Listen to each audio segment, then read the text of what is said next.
grosse variété d'aiguilles à tricoter.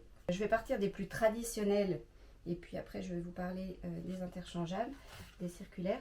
On a toutes connu les aiguilles de nos grands-mères qui ressemblaient un peu à ça, des aiguilles en métal, des aiguilles droites avec des longueurs plus ou moins grandes. Là on est sur du 35 cm mais on peut avoir du 40, du 42, voilà. On a la même chose en bambou, aussi à différentes épaisseurs, donc c'est aussi des aiguilles droites qui font 33, qui sont un petit peu plus courtes. Je dirais l'avantage de celle-ci, c'est que il y a quand même une belle différence de poids entre les deux, donc c'est un peu plus léger. Et puis aussi le bambou, il a tendance à accrocher un peu plus, donc on perd moins facilement ses mailles que quand on travaille sur ces aiguilles métalliques qui glissent pas mal.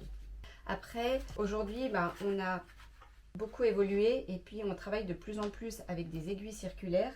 Donc ça, ce qu'on a en magasin, ça ressemble à ça.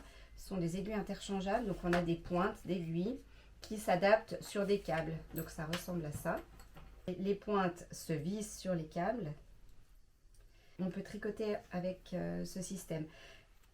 Qui dit aiguille circulaire dit pas forcément tricot circulaire. On peut très bien tricoter en aller-retour, donc ça veut dire faire un rang, tourner, faire un autre rang, par exemple pour faire une bande, pour faire une écharpe, avec des aiguilles circulaires.